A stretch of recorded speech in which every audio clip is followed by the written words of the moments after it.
Բարի երեկո, եթերում առաջին լրատվականի հիմնական թողարկումն է, ես Քրիստինե Մելքոնյանն եմ, առաջիկա րոպեների ընթացքում առաջարկում եմ դիտել։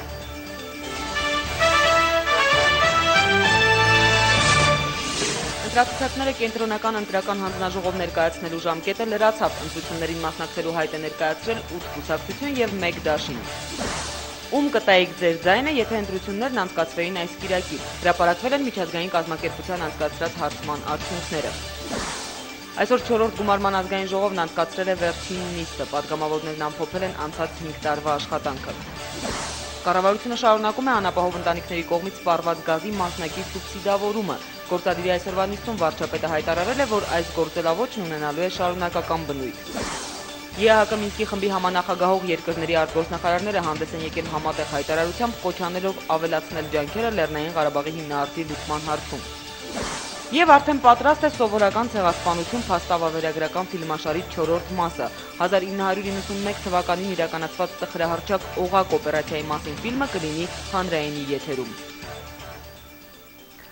Այսօր համամասնական և մեծամասնական ընտրակարգերով առաջադրվող թեկնածուների, կուսակցությունների ու դաշինքների կենտրոնական ընտրական հանձնաժողով գրանցման համար անհրաժեշտ փաստաթղթերի ընդունման վերջին օրն է։ Ժամը 18-ի դրությամբ համամասնական ընտրակարգով իրենց ցուցակները կենտրոնական ընտրական հանձնաժողով են ներկայացրել Հայաստանի կոմունիստական կուսակցությունը, Հայաստանի դեմոկրատական կուսակցությունը, Միավորված հայեր կուսակցությունը, Բարգավաճ Հայաստան կուսակցությունը, Հայ հեղափոխական դաշնակցություն կուսակցությունը, Օրինաց երկիր կուսակցությունը, Հայաստանի հանրապետական կուսակցությունը, Ժառանգություն կուսակցությունը և Հայ ազգային կոնգրես դաշինքը։ Ընդհանուր առմամբ 8 կուսակցություն և 1 դաշինք։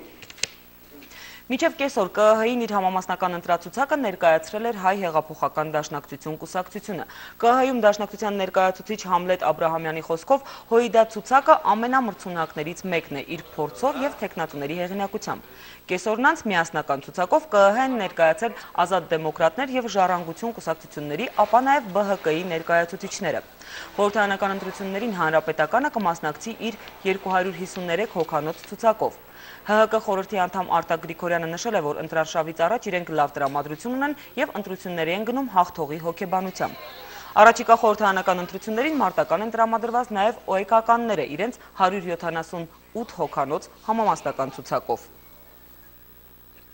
Ցուցակը բարոյական է։ Միանշանակ։ Դաշնակցության ընտրական ցուցակը չի կազմվում մեկ հոգու կողմից, դա երկարատև քննարկումների արդյունքում է այդ ցուցակը կազմվում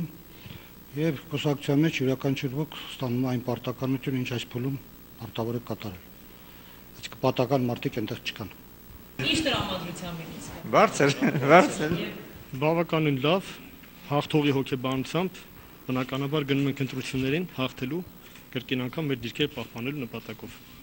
Բոլորին հաջողություն ենք ցանկանում, բայց այդ հաջողությունը ենթադրում ենք, որ պետք է լինի ազատ արդար ընտրությունների արդյունքում։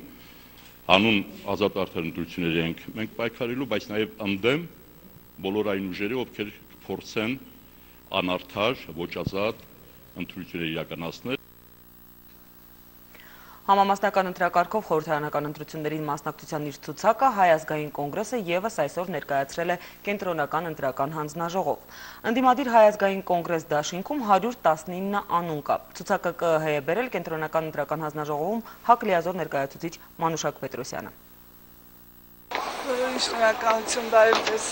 Կենտրոնական ընտրական հանձնաժողովի դուռը փակվելուց ընդամենը 1 ժամ 10 րոպե առաջ ընդդիմադիր Հայ ազգային կոնգրեսն իր համամասնական ընտրացուցակը ներկայացրեց կենտրոնական ընտրական հանձնաժողով։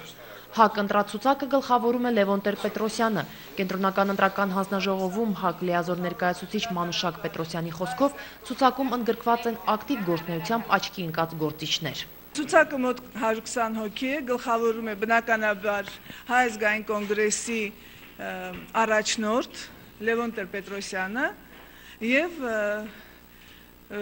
ցուցակի մեջ ընդգրկված են այն բոլոր մարդիկ, ովքեր այս 4 տարիների ընթացքում մշտապես ակտիվ քաղաքական գործունեություն էին ծավալում եւ ծավալելու են մեր երկրում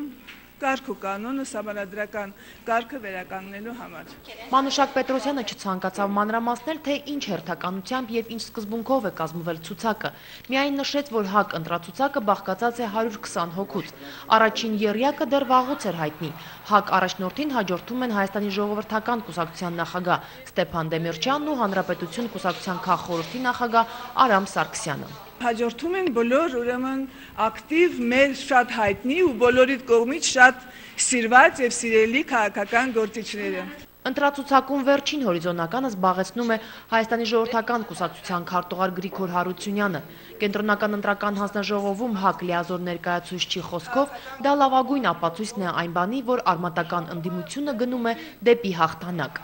Բոլորովին նշանակություն չունի թե իրպես օրինակ հայտնի քաղաքական գործիչը ցուցակում որ տեղն է զբաղեցնում, որովհետև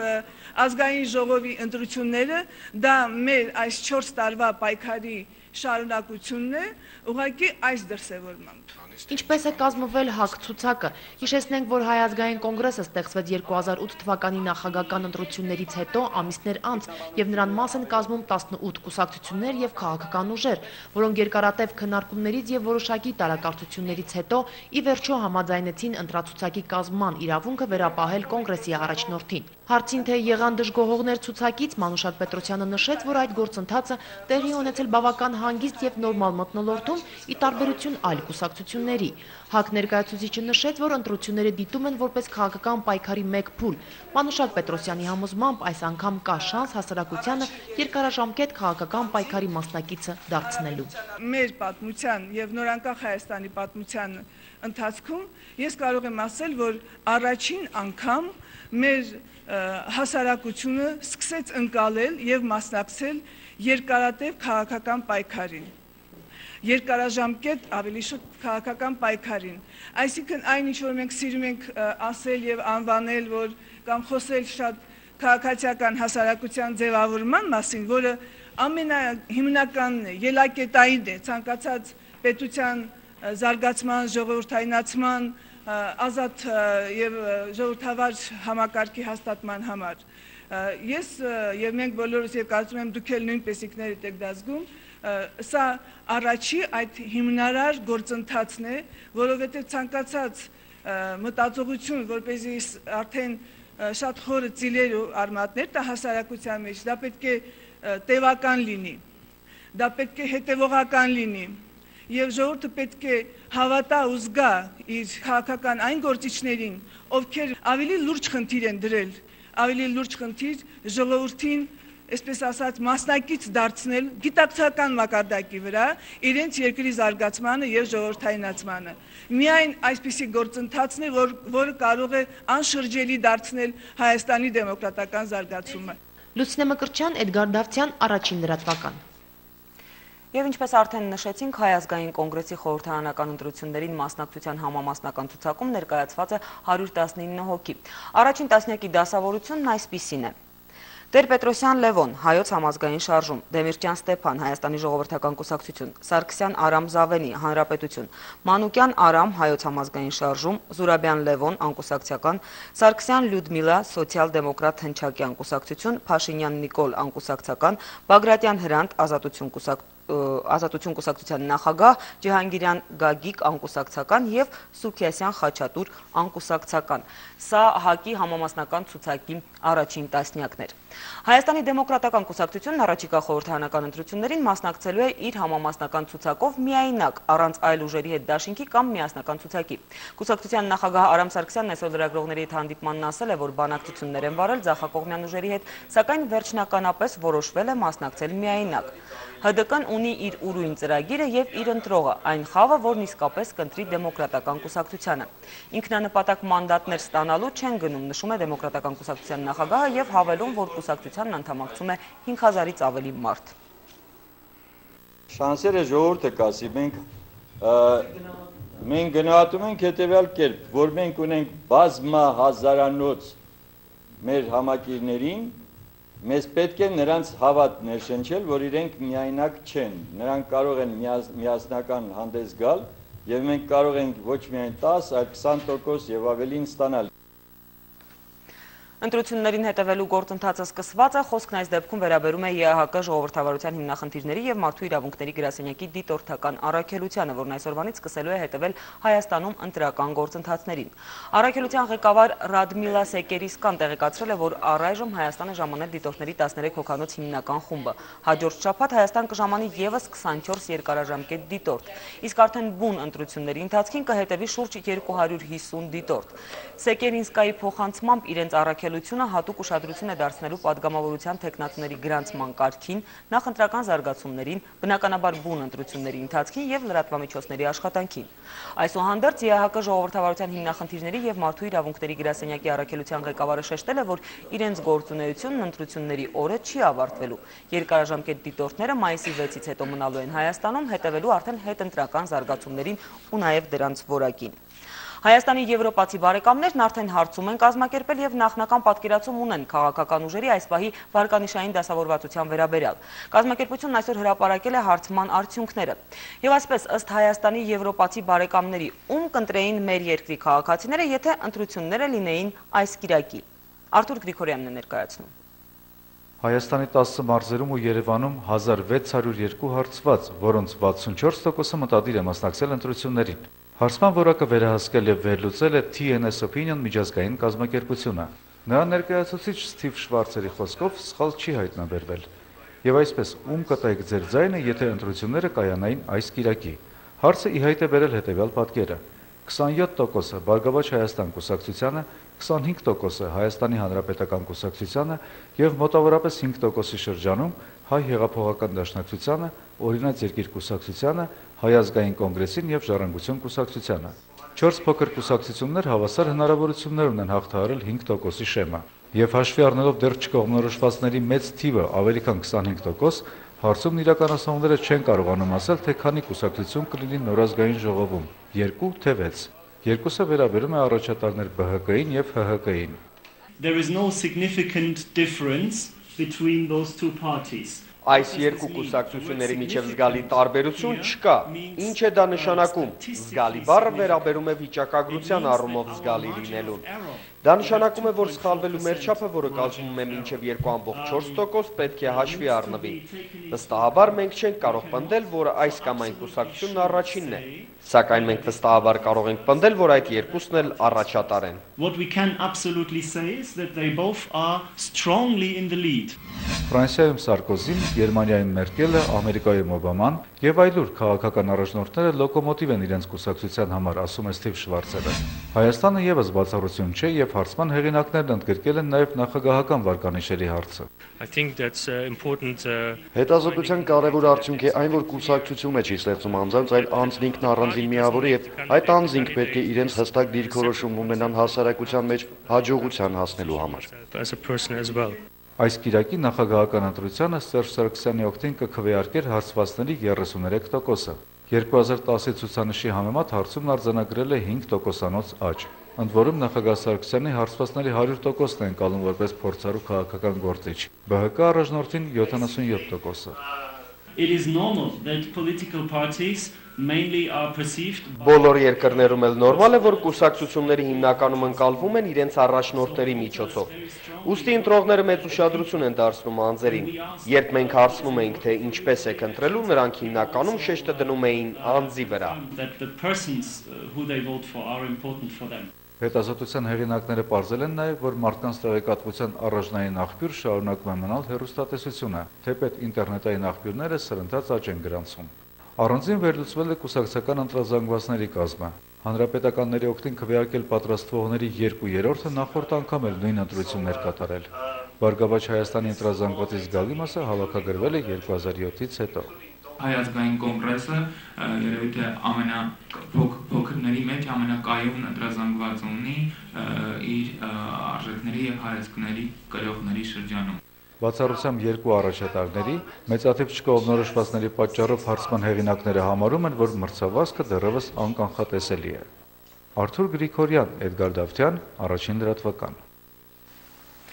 Թեմայի շուրջ այժմ կզրուցենք Հայաստանի եվրոպական բարեկամներ հասարակական կազմակերպության ղեկավար Մայքլ Քմբեկի հետ։ Բարի երեկո, Մայքլ։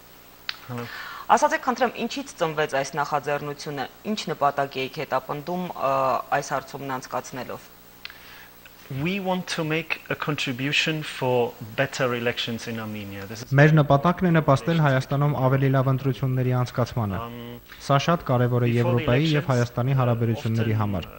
Նախքան ընտրությունները հաճախ են հարցման արդյունքներ հրապարակվում։ Դրանցից որոշները հրապարակվում են, որովհետև մարդիկ ունեն քաղաքական շահ։ Մենք որևէ քաղաքական շահ չունենք։ Հայաստանի եվրոպական բարեկամներ կազմակերպությունը Բրյուսելում գործող հասարակական կազմակերպություն է։ Սակայն մենք սիրում ենք Հայաստանը։ Մենք ցանկանում ենք, որպեսզի Հայաստանն ունենա առաջընթաց, շարունակի դեպի Եվրոպա ճանապարհը։ Ուստի շատ կարևոր է մարդկանց տեղեկացնել, թե որն է երկրի իրական քաղաքական պատկերն այսօր եւ նպաստել ավելի լավ եւ ավելի արդիական բանավեճին, որը կարտացոլի երկրի իրական խնդիրները եւ թե ինչպես է հնարավոր դրանք լուծել։ Եվ ձեր կազմակերպությունը արդեն տևական ժամանակ է, որ հետևում է Հայաստանի քաղաքական դաշտի զարգացումներին։ Որակական ինչ առաջընթացներ կարող եք, ինչ փոփոխություններ կարող եք արձանագրել։ I think the biggest change in the last years was that we have seen Armenia moving much closer to Europe. Կարծում եմ անցած տարիների ընթացքում ամենամեծ փոփոխությունը, որ նկատել եք, դա այն է, որ Հայաստանն այսօր շարժվում է դեպի Եվրոպա առավել քան երբևէ։ Պետք է նշեմ, որ կառավարության որդեգրած օրակարգը շատ հավակնոտ է եւ անսպասելիորեն կառավարությունը սկսել է իրականացնել բազմաթիվ խոստումներ։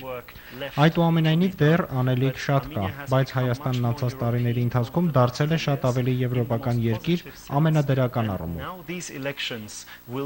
Գալիք ընտրությունները լինելու են քննություն, թե ինչպես շարունակվի այդ ամենը եւ դրանք նաեւ կորոշեն թե արդյոք Հայաստանը գալիք տարիներին լինելու է ավելի ուժեղ։ Դա շատ կարեւոր է լինելու Հայաստանի ներքին կյանքի առումով, թե արտաքին հարաբերությունների, օրինակ Ադրբեջանի, Թուրքիայի եւ միջազգային քաղաքականության բոլոր հնարավոր ուղղությունների առումով։ Շնորհակալություն, ես հիշեցնեմ իմ զրուցակիցը Հայաստանի Եվրոպական բարեկամներ հասարակական կազմակերպության ղեկավար Մայքլ Քմբեքն էր։ Շարունակում ենք թողարկումը։ 4-րդ գումարման խորհրդարանն այսօր վերջին նիստն է գումարել։ Ճիշտ է, դե յուրե այս գումարման պատգամավորներն իրենց լիազորությունները կպահպանեն մինչև ընտրվի հաջորդ գումարման խորհրդարանը, ավելի կոնկրետ 2/3-ը։ Իսկ այսօրվա նիստը քվորումի բացակայության պատճառով չի կայացել, եւ հետագա քարոզիա նիստերը հավանաբար եւս չգումարվեն։ Երկրի գլխավոր խոսափողին մոտ լինելու վերջին հնարավորությունը պատգամավորներն օգտագործել են ամփոփելով հնգամյա օրենսդիր գործունեությունը։ Խորհրդարանում ինչպես միշտ Մայա Խաչատրյաններ։ Գրանցում գրանցվել է 39 պատգամավոր, քվորում չկա։ Որքան ընտրությունները մոտենում են, օրենսդիր վեկտորը փոքրանում, նախընտրականը մեծանում է։ Գործընթացը բնական է, նախորդ գումարումներում խորհրդարանն ավելի վաղ է եզրափակել աշխատանքը։ Դժգոհ չեմ այս գումարման ազգային ժողովին, ինչքան էլ քննադատություն կա, եւ ազգային ժողովը նրա համար է, որ քննադատեն, դա հրապարակային մարմին է, բայց իր գործառույթները ազգային ժողովը իմ կարծիքով այս 5 տարվա ընթացքում կարողացավ իրականացնել։ Գործառույթներից մեկն էլ արտաքին քաղաքական ճակատում խորհրդարանական ակտիվ դիվանագիտությունն էր, որն էլ 4-րդ գումարման խորհրդարանի գլխավոր ձեռքբերումն էր։ Միջազգային կառույցներում պատգամավորներին հաջողվեց ոչ միայն լուծել իրենց առջև դրված խնդիրները, այլև տապալել հակահայ բանաձևերը, հատկապես Լեռնային Ղարաբաղի հարցով։ Պատգամավորները կարողացել են բազմաթիվ օրենսդրական նախաձեռնությունների հեղինակներ լինեն, դա ձեռքբերում է, այն որ կառավարության յուրաքանչյուր օրենսդրական նախաձեռնությունը պատգամավորների առաջարկի հիմնան վրա նոր ձև է ստացել, նոր բովանդակություն է ստացել, դա հենց պատգամավորների, հենց պարլամենտի գործունեություն է։ Կրթական փորձն Անահիտ Բախշյանն օրենքների վերածեց, հերվից քաղաքականությունն անմատչելի էր թվում, հնգամյա օրենսդիր գործունեությունն ապացուցեց ճիշտ հակառակը։ Եթե մինչ այդ պատմում էր, որ քաղաքականությամբ զբաղվող մարդիկ, որ հատուկ մարդիկ են, հիմա հասկացա, որ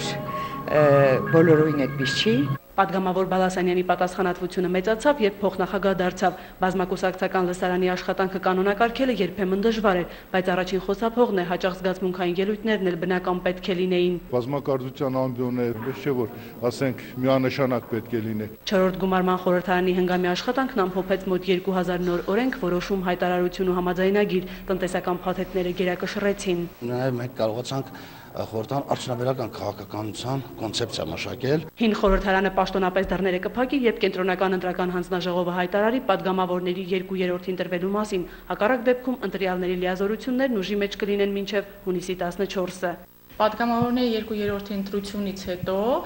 հաջորդ 3-րդ 5 շաբթի օրը գումարում է առաջին նստաշրջանը նոր խորհրդարանին։ Մինչև հայտնի կլինի ազգային ժողովի նոր նախագահի անունը, խորհրդարանի առաջին նիստը կնախագահի ամենատարեց պատգամավորը։ Նման պատվի Ռաֆիկ Պետրոսյանն արժանացավ անցած գումարման մեկնարկին։ Դա համարում եմ հարգանքը մեծի նկատմամբ։ 5-րդ գումարման խորհրդարանը հնարավոր է քվեարկի մատնահետքով քարտերով։ Ազգային ժողովի նախագահը վկայակոչում է միջազգային փորձը։ ԱՄՆ-ում գրանցման համար ոչ թե 9 վայրկյան, այլ կես ժամ է հատկացվում։ Մեր խորհրդարանին հաջողվեց կիրառել հակակշիռներ, Ուկրաինայում օրինակ իրավիճակն այլ է։ Ռադայի նախագահ, ասենք որ գնում աշխատանքի մի քանի կոստյումով է գնում։ Այո, որբիսի ասենք որ ինքը հարցակում լինի վրա ձվային գրող տեղի ունեն, ինքը կարող է դրանից հետո նորից աշխատանքները շարունակել։ Կապույտով լիագումար դեղինով հանձնաժողովի նիստերն են։ Ազգային ժողովի օրացույցն արդեն ֆիքսել է 5-րդ գումարման առաջին քառորյան սեպտեմբերի 10-ից 13-ն է։ Մայա Խաչատրյան, Հակոբ Սարգսյան, Հակոբ Թումանյան, Առաջին լրատվական։ Գործադիրի աշխատանքը բնականon հունից չի շեղվում։ Այսօրվա նիստում վարչապետը գյուղնախարարին հանձնարարել է ներմուծվող կենդանիների պատվաստման դեղորայքը ենթարկել փորձաքննության։ Արմավիր այցելության ժամանակ գյուղացիները դժգոհել են դրանց որակից։ Կառավարությունը Հայրուզ Գազարտին կփոխհատուցի անապահով ընտանիքներին 2011 թվականի հոկտեմբեր-դեկտեմբեր ամիսներին մատակարարած բնական գազի համար։ Ընկերությունը կստանա 204 միլիոն 872 հազար դրամ։ Քննարկվող հարցերի շրջանակը սրանով չի սահմանափակվել։ Բոլոր մանրամասներին տեղյակ է Արմինե Պետրոսյանը։ Ուռուցքաբանության տարածաշրջանային կենտրոնը հիմնելու գործնական քայլերը մեկնարկում են։ Ծրագրի առաջին փուլում նախատեսվում է ռադիոիզոտոպների եւ ախտորոշման կենտրոնի նախագծում եւ կառուցում։ Նախագիծն իրականացվում է պետություն մասնավորհատված համագործակցությամբ։ Ծրագիրը կարող է դառնալ համակարգային բարեփոխումների սկիզբ առողջապահության ոլորտում, քանի որ ծրագրի արդյունքում կամ ներդրման ընթացքում պետք է ներդրվեն նաև համաշխարհային լավագույն չափորոշիչներ Հայաստանում։ Գերժամանակակից ուռուցքաբանության կենտրոնում հնարավոր է լինելու ախտորոշել եւ բուժել քաղցկեղով հիվանդներին։ Մինչև տարեվերջ կենտրոնը պատրաստ կլինի քաղաքացիներին մատուցելու ծառայություններ, ներդրման պատրաստ գործարարներ արդեն կան։ Կառավարությունը ձևավորել է ծրագիրը հաշվի առնելով հենց այդ կարիքները։ Հայաստանում ներկայումս կան մոտավորապես 37000 քաղցկեղով հիվանդներ եւ այդ թիվը տարեկան աճում է մոտավորապես 4%-ով։ Մահացության ցուցանիշը բավական բարձր է, որովհետեւ այդ ծառայությունների դիմաց բուժումը բավական թանկ է։ Ախտորոշումը կատարվելու է միջուկային մասնիկների օգնությամբ, իզոտոպները արտադրվելու են տեղում, միջուկային մասնիկները հնարավորություն կտան կատարել ճշգրիտ ախտորոշում եւ հասկանալ, թե հատկապես ինչպիսի միջամտություն պետք է կատարել։ Կառավարության մյուս որոշումը Ահարատ սննդի կոմբինատի համար էր։ Ընկերության համար 3 տարով հետաձգեց ավելացված արժեքի հարկի վճարումը։ Կոմբինատը առաջիններից էր, որ 3 տարի առաջ արձագանքեց կառավարության առաջարկին։ Ներմուծումը փոխարինեց տեղական արտադրությամբ։ Հայկական մրգերի հյութերով կոմբինատն արդեն նոր շուկաներ է գրավում։ Արտոնություններ ստացած ընկերությունները գործունեությամբ կառավարության ուշադրության կենտրոնում են։ 14 ձեռնարկություն արդեն այդպիսին կան։ Եվ բոլոր ձեռնարկությունները ներկայացնում ենք նաև հանրության դատին։ Ինչպիսին էր իրավիճակը 3 տարի առաջ, ներդրումային ծրագրը իրականացնելուց հետո, ինչպիսի արտահանման մեծ պոտենցիալ է ձևավորվում։ Գործադիրը անապահով ընտանիքներին ցուցաբերում է աջակցություն Հայրուզ Գազարտին հատկացնում 204 միլիոն դրամ սուբսիդավորելով նրանց ծախսը։ Մինչև 300 խորանարդ մետր սպառած գազի համար սոցիալապես անապահով ընտանիքները կվճարեն 132-ի փոխարեն 100 դրամ։ Կառավարությունը փոխհատուցում է 2011-ի հոկտեմբեր-դեկտեմբեր ամիսներին մատակարարված գազի դիմաց։ Պարոն Մովսիսյանն հենց որ ձեզ հանձնարարվում է աշխատել Հայրուզ Գազարտի հետ, որպեսզի մեր ձեռք բերված պայմանավորվածությունները մենք նաև 2012 թվականին ամբողջությամբ շարունակենք։ Արմավիրում գյուղացիները վարչապետին բողոքել էին պատվաստանյութերի որակից, ինչպես վերահասկել անասնաբուժության նպատակով ներկրվող դեղորայքի որակը, գյուղնախարարից հետաքրքրվեց վարչապետը։ Ասում եմ, որ շատ հաճախ այդ դեղորայքը չի օգնում։ Մենք ոնց կարող ենք գյուղացիների այս մտահոգությանը պատասխանել։ Վակցինաների վերահսկողության 2 մեթոդ կա, կամ մենք պետք է ունենանք համապատասխան լաբորատորիա, որտեղ ստուգման ենթարկենք, դա մենք հնարավորություն չունենք, կամ էլ պետք է ուղարկենք եվրոպական երկրներ փորձաքննության։ Պատվաստանյութերը Եվրոպա ուղարկելը թանկ է, Սերգո Կարապետյանի խոսքով դեղորայքը ձեռք են բերում հենց Եվրոպայից որակի միջազգային հավաստագրով։ Ներմուծվող պատվաստուկների որակն ըստ Սերգո Կարապետյանի բավարար է, համաճարակներ էլ չեն արձանագրվել։ Արմինե Պետրոսյան, Ռոմիկ Խաչատրյան, Առաջին լրատվական։ ԵԱՀԿ Մինսկի խմբի համանախագահող երկրների արտգործնախարարները հանդես են եկել համատեղ հայտարարությամբ կողմերին կոչ անելով ավելացնել ջանքերը Լեռնային Ղարաբաղի հիմնահարցի լուծման հարցում։ Միայն խաղաղ բանակցությունների միջոցով կարգավորումը կարող է խաղաղության եւ կայունության հանգեցնել։ Հակամարտության լուծման համար ուժի կիրառման ցանկացած փորձ տարածաշրջանին ել ավելի մեծ տառապանքներ կբերվի, ասված է հայտարարությունում։ Մենք կոչ ենք անում Լեռնային Ղարաբաղի հակամարտության կողմերի առաջնորդներին հնարավորինս արագ ավարտել աշխատանքը շրջանակային համաձայնագրի եւ վերջնական որոշման ընդունման վրա, որը հիմնված է Հելսինկյան եզրափակիչ ակտի սկզբունքների, ուժի կամ ուժի սպառնալիքի կիրառման բացառման, տարածքային ամբողջականության եւ ազգերի ինքնորոշման իրավունքների հարգման, ինչպես նաեւ ՄԱԿ-ի կանոնադրության, միջազգային իրավունքի եւ սկզբունքների հիման վրա, ինչը հնարավորություն կտա տարածաշրջանին դուրս գալ ստատուս քվոյի շրջանակից, ասված է Միացյալ Նահանգների պետքարտուղար Հիլարի Քլինթոնի, Ռուսաստանի եւ Ֆրանսիայի արտգործնախարարներ Սերգեյ Լավրովի եւ Ալեն Ժուպեի համատեղ հայտարարության մեջ։ Համաձայն հայտարարության խնդրի կարգավորման ցանկացած ձգձգում միայն ավելի կդժվարացնի հանգուցալուծումը։ Պենտագոնը երախտապարտ է Հայաստանին ուրբաթ Վաշինգտոնում Միացյալ Նահանգների պաշտպանության նախարար Լեոն Պանետայի հետ կհանդիպի Հայաստանի պաշտպանության նախարար Սեյրան Օհանյանը։ Նույն օրը պետքարտուղարությունում սպասվում են հանդիպումներ պետքարտուղարի տեղակալներ Ֆիլիպ Գորդոնի եւ Էնդրյու Շապիրոյի հետ։ Հանդիպմանն ընթരാճ Պենտագոնի մամուլի գծով նախարարի օգնական Ջորջ Լիթլը եւ կապիտան Ջոն Քիրբին պատասխանելով հանրային հեռուստաընկերության թղթակցի հարցին հայտարարել են, որ Վաշինգտոնը երախտապարտ է Հայաստանին Աֆղանստանում խաղաղապահների թվի եռակի ավելացման եւ հայ-ամերիկյան կապերի խորացման ուղղությամբ ջանքերի համար։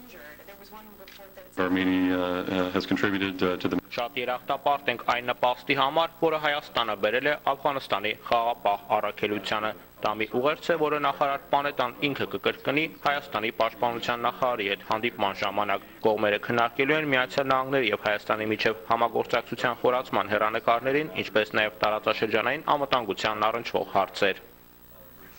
Թուլուզի ահաբեկիչը վնասազերծված է 32-ժամյա շրջափակումից հետո ոստիկանները ներխուժել են ահաբեկչի բնակարան։ Ավելի վաղ նա համաձայնել էր հանձնվել, սակայն երեկոյան խզել էր կապը իրավապահների հետ, ինչն էլ վերջիններին դրդել էր դիմել կտրուկ քայլերի։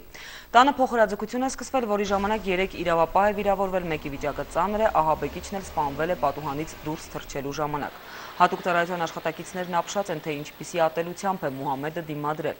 Մերայի վերացման մասին լուրը հաստատել են Ֆրանսիայի նախագահն ու ներքին գործերի նախարարը։ Այսպիսով ֆրանսիացի իրավապահներին չհաջողվեց կենդանի բռնել 7 մարդու կյանք խլած ծայրահեղականին։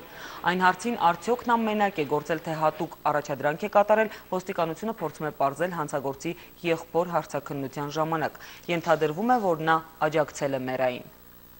Մալիում պետական հեղաշրջում է կատարվել, զինվորականները հարձակվել են նախագահի նստավայրի եւ պաշտպանության նախարարության վրա, գրավել հեռուստակենտրոնն ու հայտարարել իշխանությունը գրավելու մասին։ Երկրում պարետային ժամ է հաստատվել, դադարել է գործել սահմանադրությունը, փակվել են օդային ու ցամաքային սահմանները։ Երկրի նախագահը մայրաքաղաքի ռազմակայաններից մեկում համախոհ զինվորականներով է շրջապատված։ Աֆրիկյան այս հանրապետության ուժային կառույցների անդամները դժգոհ են իրենց նկատմամբ իշխանության վերաբերմունքից։ Զինվորները վրդովված են, որ արհամարվում են իրենց պահանջները, սակայն զինվորականները դժգոհ են նաև իշխանության ընդհանուր կառավարումից, հատկապես ապստամբական ցեղերի նկատմամբ ցուցաբերած թույլ քաղաքականությունից։ Ապստամբները ազգային կոմիտե են ստեղծել եւ խոստացել են երկրում վերականգնել ժողովրդավարությունը, իշխանությունը վերադարձնել քաղաքական գործիչներին ու ստեղծել ազգային միասնության կառավարություն։ Միացյալ Նահանգներն ու Եվրամիությունը դատապարտել են հեղաշրջումն ու պահանջել անհապաղ վերականգնել Մալիի սահմանադրական կառավարումը։ Հաջորդ թեմայի մասին սովորական ցեղասպանություն փաստավավերագրական ֆիլմի 4-րդ մասն արդեն պատրաստ է։ 1991 թվականի Լեռնային Ղարաբաղում օղակ գործողության մասին պատմող ֆիլմի առաջին մասը շուտով կլինի առաջին ալիքի եթերում։ Հեղինակներն ասում են, որ այս ֆիլմը մեղադրանք է մարդկության դեմ հանցագործության համար, որ իրականացվել է ադրբեջանական իշխանության եւ խորհրդային ղեկավարության կողմից։ Ֆիլմում ներկայացվում է Գետաշենի հերոսական պաշտպանությունը եւ հայ ազատամարտիկների մղած մարտերը։ Արցախի 27 գյուղերի դեմ կատարված ահաբեկչության մասին պատմող այս ֆիլմի երկրորդ մասն արդեն աշխատանքային փուլում է։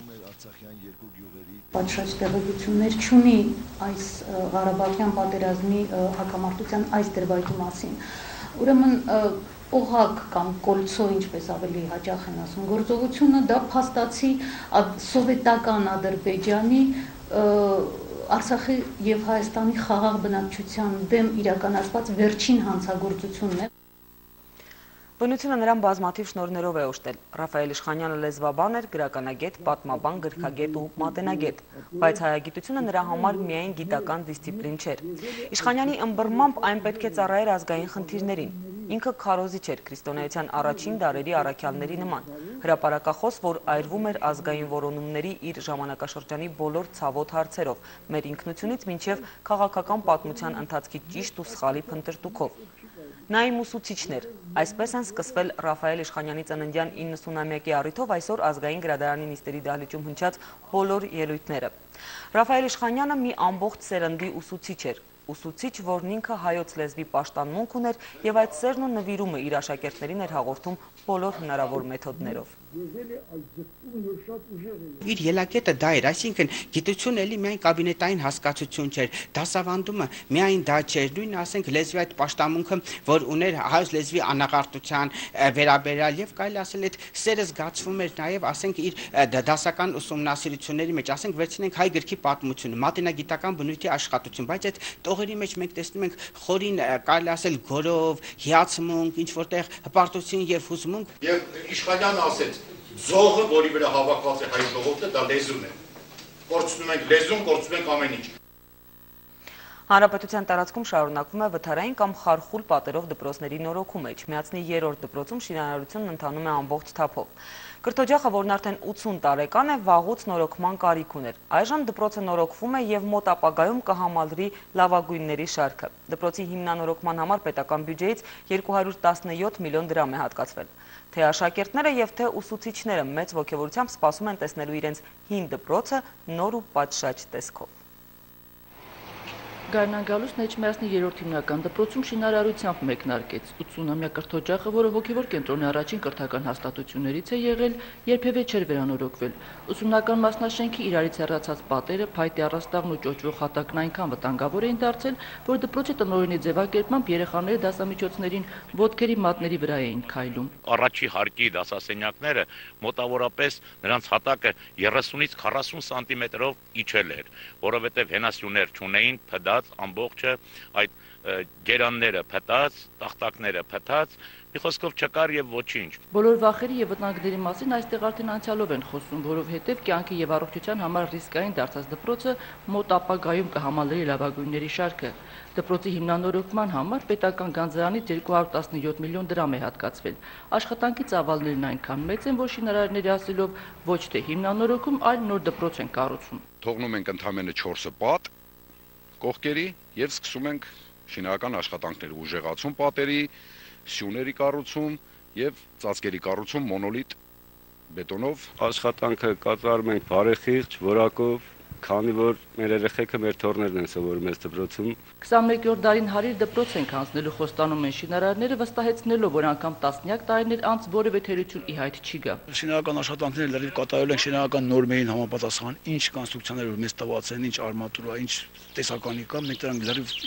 իր տեղին մենք օգտագործելու ենք, որ հնարավոր չի ասենք, որ այդ շինարարություն սարքելուց հետո ինչ-որ շենքը ճակ տա, ինչ-որ թերություններ ունենա։ Մինչ կրթօջախի գլխավոր մասնաշենքում շինարարություն է ընթանում, դասերը գերծանրաբեռնված գրաֆիկով կազմակերպվում են երկրորդ մասնաշենքում։ Սա էլ նախորդ տարի է հիմնանորոգվել դարձյալ պետական ֆինանսավորմամբ։ Բացի երկրորդ մասնաշենքից նորոգել նաև հանդիսությունների եւ մարզական դահլիճները, կառուցել աշխատանքի պրակտիկ ուսուցման արհեստանոցներ, կաթսայատուն։ Կրթօջախի ամբողջական վերակառուցումը տնօրենի համոզմամբ կվերականգնի հաստատության երբեմնի հեղինակությունն ու կվերադարձնի քաղաքի այլ դպրոցներ տեղափոխված իրենց սաներին։ Կավելանա աշակերտների թվաքանակը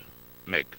Երկրորդ, յուրաքանչյուր ուսուցիչ ավելի ոգևորված կմտնի դասարան եւ ավելի որակյալ դաս կպարապի։ Դե վերջնաժամկետը նոյեմբերն է, բայց շինարարները դպրոցի գլխավոր մասնաշենքը բարեկարգ եւ կանաչապատ տարածքով շահագործման կհանձնեն մինչեւ նոր ուսումնական տարեսկիզբ։ Հայկուշ Ասլանյան, Գևորգ Անտոնյան, Առաջին լրատվական։ Հայաստանում օրեր առաջ մեկնարկած ֆրանկոֆոնիայի միջազգային օրերին կհաջորդեն Ուկրաինայի մշակույթի օրերը։ Այսօրվանից մինչև մարտի 28-ը Երևանում ու Հանրապետության մարզերում կանցկացվեն Ուկրաինայի մշակույթը ներկայացնող բազմաբնույթ միջոցառումներ։ Այդ առիթով Հայաստանում է Ուկրաինայի մշակույթի նախարար Միխայել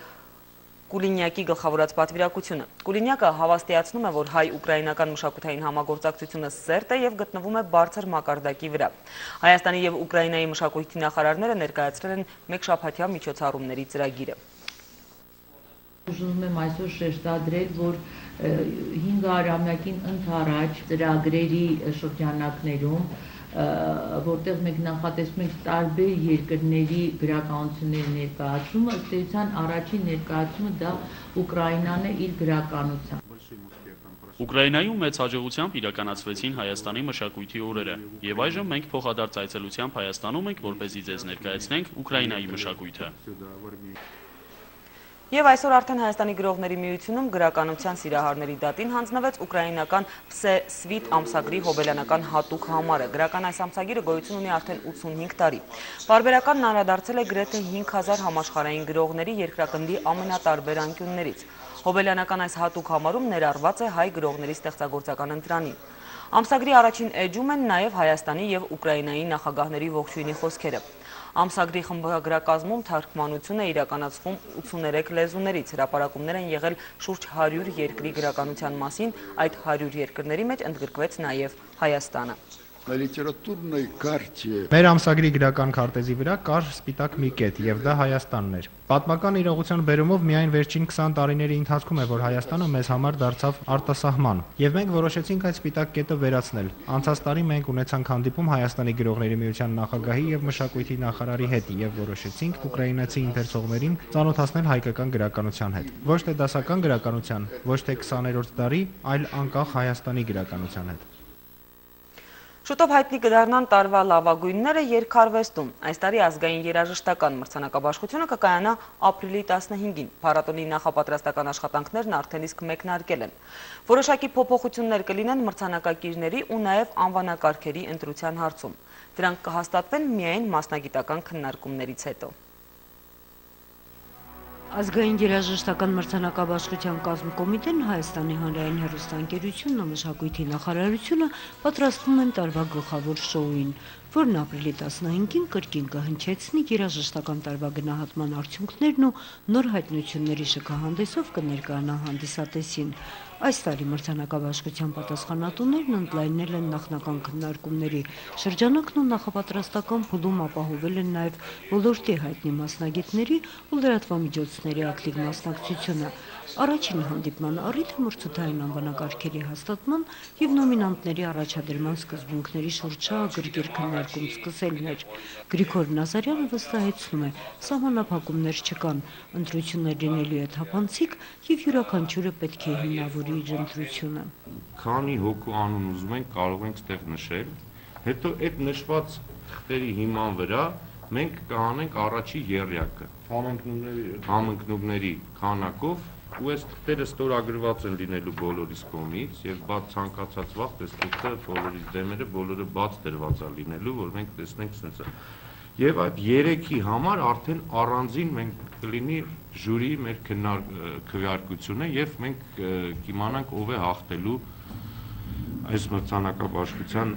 կոնկրետ անվանակարգերում։ Մշակույթի նախարարությունը, որ 2008-ից հանրայինի հետ համատեղ իրականացնում է երաժշտական ստուգատեսը, առաջին ալիքի հետ համատեղ ջանքերով, ինչպես նաև դասական եւ ժողովրդական արվեստի գերակայությամբ, այս նախագծին Հայաստանի ամենաճանաչված եւ հեղինակավոր մրցանակաբաշխության համարումն է բերել։ Առաջարկված 10 անվանակարգերին նախարարությունը հավելում է իր արդեն ավանդական անվանակարգերն ու քննարկում նաև վերապահումները։ Դասական ալբոմ, լավագույն ժողովրդական ալբոմ,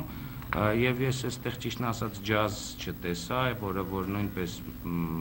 լայն շերտ է երաժշտական, դա երևի չգիտեմ, քանի որ ջազային ալբոմ այդքան շատ չի դուրս եկել։ Քննարկման մասնակիցները փորձում են կանոնակարգել բոլոր հնարավոր տարբերակները։ Ընդհանրապես մեկ ձայն ստացած հավակնորդներից մինչև հաղթելու իրական հնարավորություն ունեցող այն նոմինանտները, ովքեր հավասար ձայներ կհավաքեն։ Եթե հավասարաչափ կիսվում է ինչ որ մեկի ձայները, շատ լավ, մենք ունենք մեր երկրորդ հանդիպումը, ժյուրիի հանդիպումը, որտեղ մենք հասկանալով, որ մենք ունենք երկու անց հավաքած նույն քանակությամբ բաներ, արդեն փակ քվեարկությունով, ժյուրիի քվեարկությունով կընտրենք դրանցից մեկին։ Լավագույնների կոչմանը հավակնողներից միայն առաջին եռյակում հայտնվածները կարող են համարվել նոմինանտներ, հաղթողը բնականաբար մեկն է լինելու, սակայն մրցանակաբաշխության պատասխանատուները չափազանց կարևոր են համարում, որ մեզանում եւս վերջապես իշխի այն գիտակցությունը, որ նման հեղինակավոր ստուգատեսում նոմինացվելն արդեն հաղթանակ է ու ստեղծագործական առաջընթացի մի նոր հարթակ։ Նունե Ալեքսանյան, Հակոբ Սարգսյան, Առաջին լրատվական։ Ինչպես կզարգանան իրադարձությունները կիմանաք առաջին լրատվականի եթերում։